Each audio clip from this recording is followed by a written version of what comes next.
back and happy Halloween. It's 2021. We are finally back to doing the full Halloween display. Almost full. We kind of cut it down just a little bit this year. Didn't do that side of the yard. We did this side of the yard.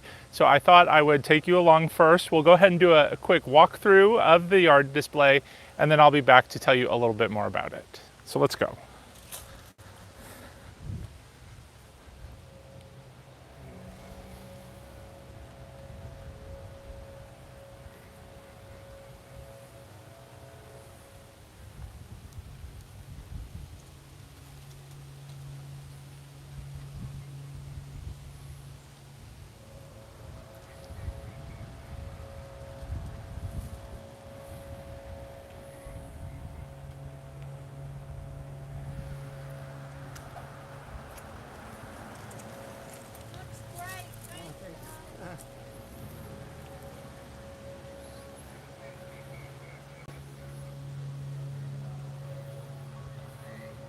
It's like a little wider. So you have to get a little closer to see the details.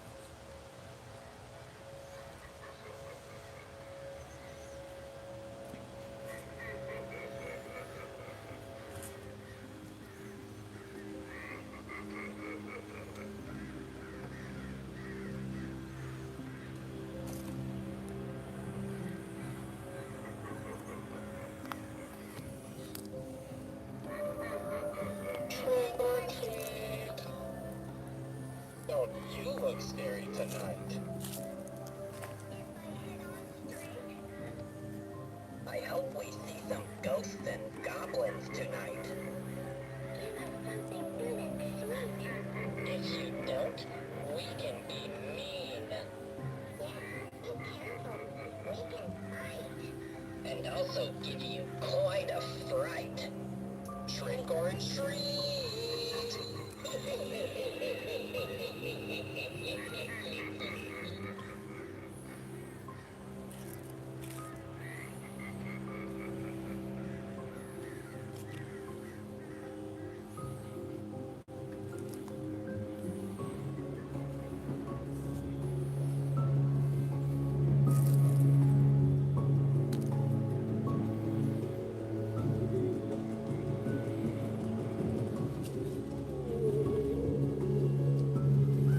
Take one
So there it is. That was our walkthrough for this year. I hope you enjoyed it.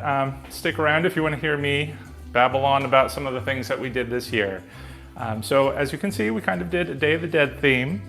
Starting here in the kitchen, we'll work our way back. This is kind of not really on display. Our party's going to be out in the garage, but I figured we'd keep the adult drinks in here so that it keeps the kids away from them. And then some people can see some of my interior display. So over here, you know, I've taken like all the animatronics I could that would turn into some sort of Day of the Dead theme and just added the flower masks to them. So we've got our witch. I just took her hat off. I actually like that her hat does come off because you'll see in the garage. I don't remember if I even showed it. We have the rocking chair witch in the garage. She's got the hat on that's kind of like stuck to her head, and that made it really difficult to kind of like pin it down and make it look like it's not a witch.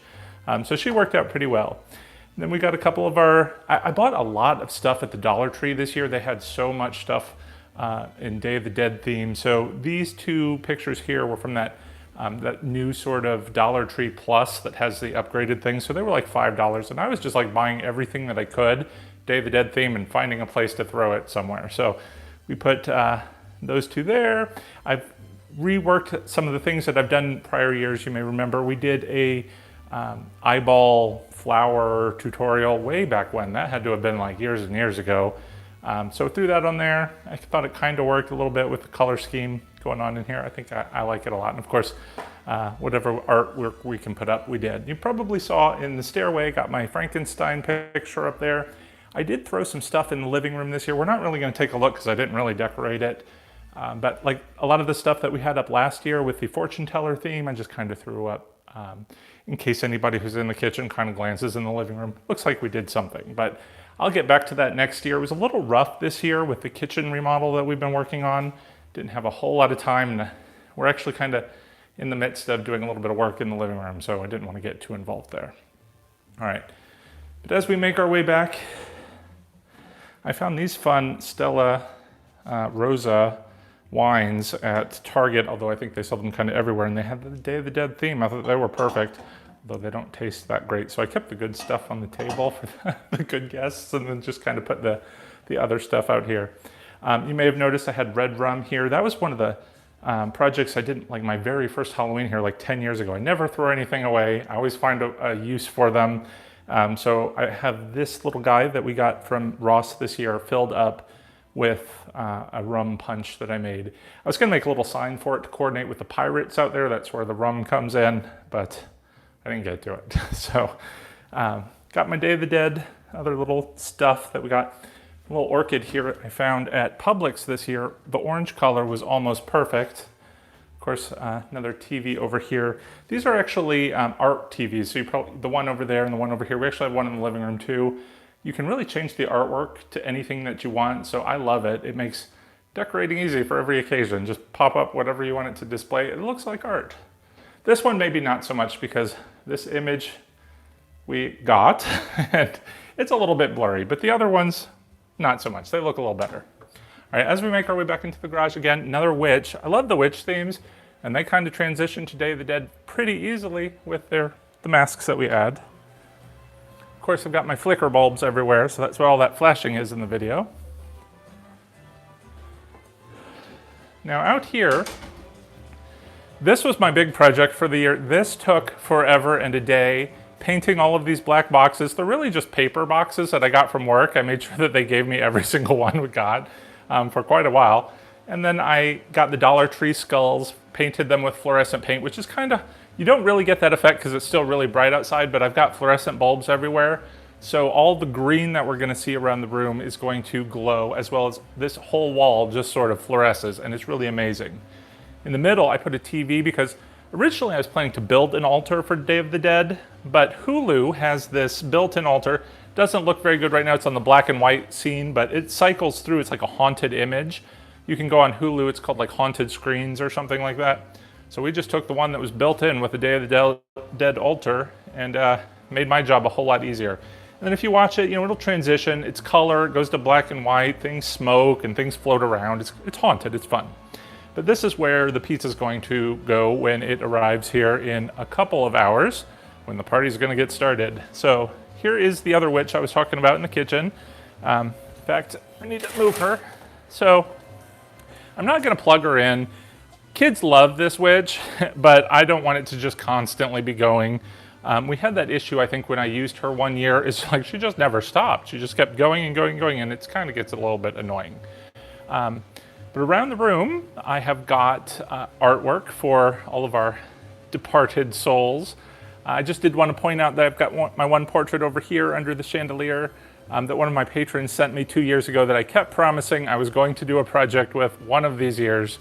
I haven't got to it really yet, but look, she has made an appearance in our Day of the Dead display. But that's the only real one. Most of the rest of them that you're going to see around the room are not. So we made a lot of the images, the frames. I did a video on that where we were doing our Day of the Dead girls. I think I only did one video, but if you're following along on our Patreon page, I was posting all the time about my images, making them.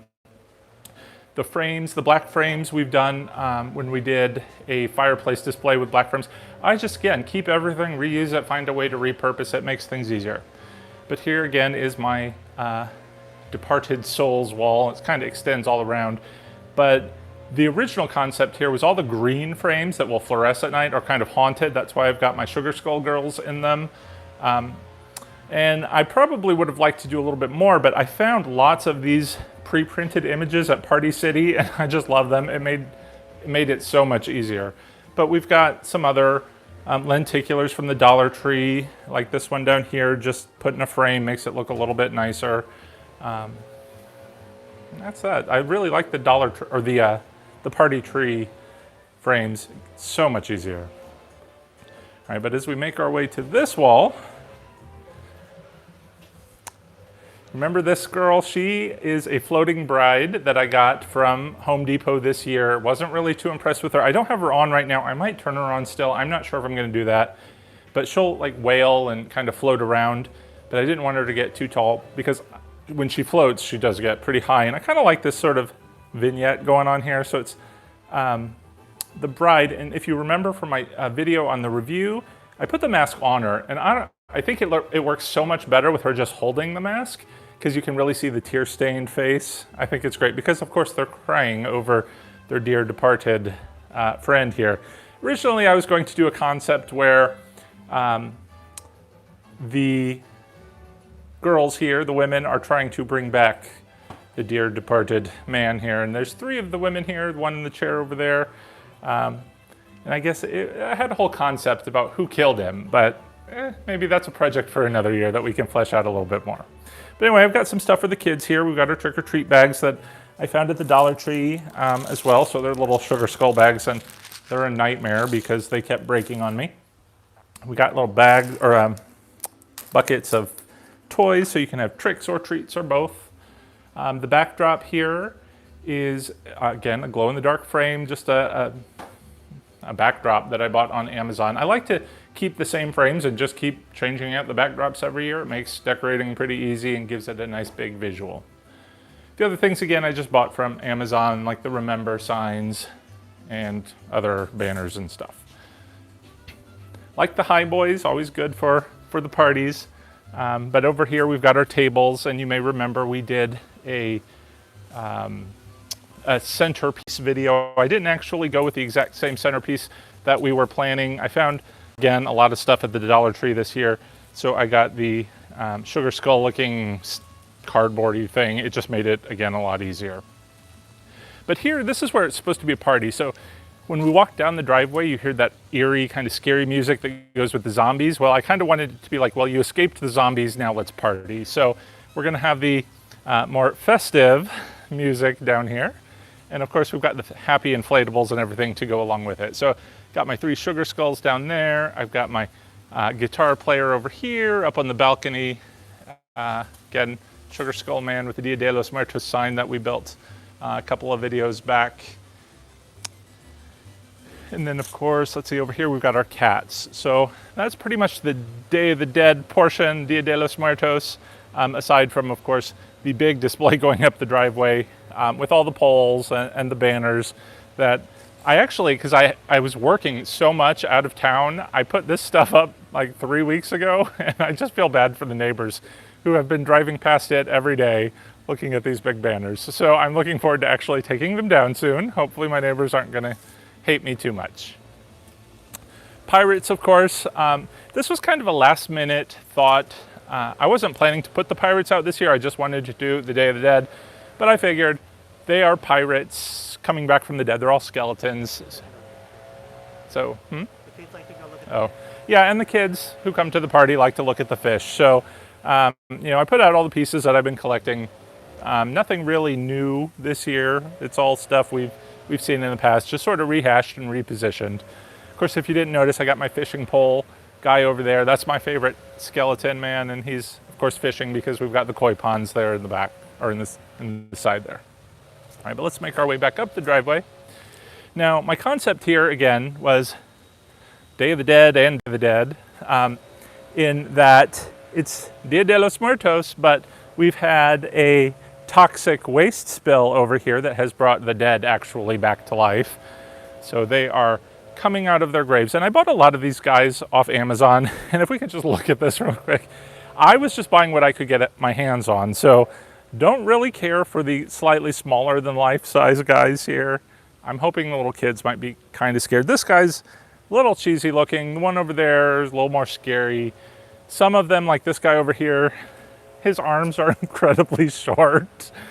But at least I like that you can kind of see his rib cage through the shirt. And he actually looks very scary at night. So be sure to stay tuned. I will be posting a nighttime video. These guys do look a little bit creepier then. But again, this is what has caused all of this madness, and that is my radioactive toxic waste spill. Now this is my fog spewing rat that I got this year. He's not spewing fog just yet. We'll turn him on a little bit later. Don't want to run through all my juice. Got the mummy in the background, and of course this toxic barrel zombie over here who is really creepy, and I love him. So got all the barrels flashing. There's a lot of lighting going on, and again, you just can't see in this light, but hopefully it'll all work out at night. This guy, I'm not sure how I feel about this guy. I got him because he was like cheap and on sale, I think, one year. He reminds me of like more Dickens sort of Christmas Carol kind of ghost, and especially maybe it's a top hat, I don't know. But at night in this display, I really liked how he's kind of like coming out of the mausoleum. And as I was putting together, I was thinking if I could maybe next year, if I'm going to do this, take my werewolf display, because he's kind of like lunging forward, which is what I wanted this guy to be doing. I think that would be much, much creepier. But we do have the red light on the bottom that shines up, and it does make him very scary at night. Because, you know, anytime you shine that flashlight up under your chin, it just makes you look really scary, and it really works on this guy. I'm so happy. All right. That was Tom's idea, as if you didn't hear that. So,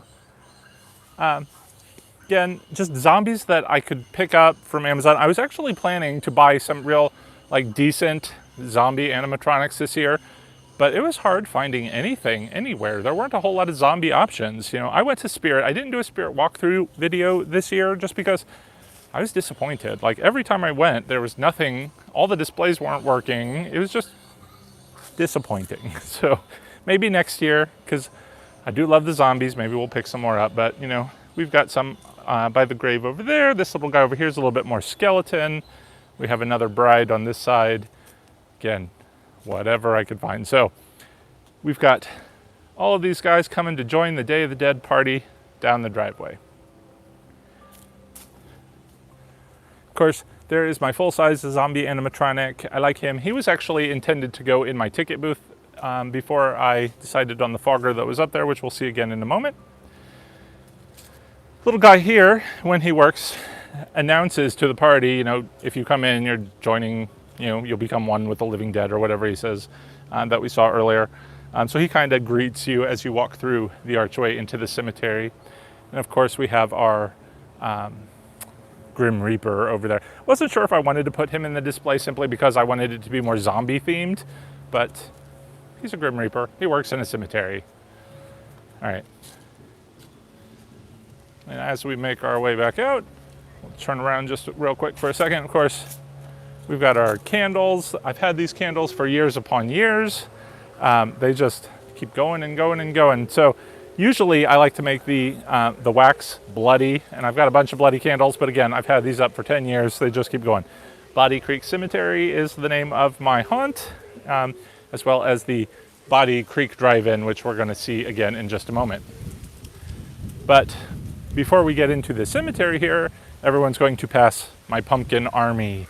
So I love this look with all the pumpkins on the poles. It's so easy to do, and it just gives them height and presence and makes it fun. And of course, I've got my pumpkin patch prowler going there. He blew over earlier today. I'm keeping an eye on him because the wind here is crazy today, which is just awful for Halloween decorating. And then of course we've got our little twins. Now I'd originally planned to put that 6-foot pumpkin head skeleton guy that I got from Home Depot this year here. But then I thought this guy just looks really creepy, and his teeth of course go with the twins. It made a much better display. So I put that pumpkin head man with the eyes that move in the car, which we'll see in just a moment. But there's the pumpkin army. Of course, you can't go wrong with pumpkins. It makes a good intro for any display. And of course, I did also take Dollar Tree lights and put in all the pumpkins. You just can't see them again because it's not dark out yet. And then that brings us to our drive-in theater, which again, you can't see because it's not dark. But we actually decided to play Coco on the screen. So maybe little kids will watch it for a few minutes, or if they get bored at the party, they can come up here and watch it. During the day, I've got my bloody handprints, which seem to have stuck much better in previous years when I've done this display. They keep falling off. I keep picking them up. But they're there for daytime because there's nothing to see on the screen. Tom pointed out, I didn't quite think it through. Of course, my Body Creek sign over there that I love. Route 666 Drive-In Theater Horror Film Festival. But we're playing Coco on the screen, so I don't know. It just kind of works in my head, I guess. Here is my pumpkin head man in the car. I wanted to put a zombie in here, but I ran out of like animatronics to use, and I just had some zombie heads. I just didn't want to make bodies for them, so it's going to be pumpkin guy. And he kind of goes, I guess he kind of mixes the theme. I've got my zombie here, pumpkins there. He's the hybrid that brings them together. So at night, the signs glow. I've got them painted with fluorescent paint, so it'll look like neon signs at night. Now, I said I wasn't doing anything on this half of the yard, which I really haven't, but there's just a couple of other little things. Of course, in my upper window down here, I like to put in a window display. So I've got some zombies going across the window there. And then on the bridge, this kind of brings in the zombie theme too. I've got my zombie horse, yet it's really my headless horseman display on the bridge. So that is it. I hope you enjoyed our walkthrough. I keep getting comments from people walking by. They're very excited for the display. I've even heard people say that I have encouraged them to decorate their yard this year, so that's great. So all the little kids trick-or-treating. Actually, several houses down the road, I think 3 or 4, are all decorated, which is nice because most of the neighborhood unfortunately isn't. But hopefully you have gotten some inspiration too, and if not, be sure to stay tuned to my videos as we explore more how-tos and decorating and product reviews and so forth. And I can't wait to show you this at night. I probably won't be able to do that today. If we are able to, I'll do a live video later, but probably it's going to be after the fact. So stay tuned for that. And until then, take care everyone, stay safe, happy haunting.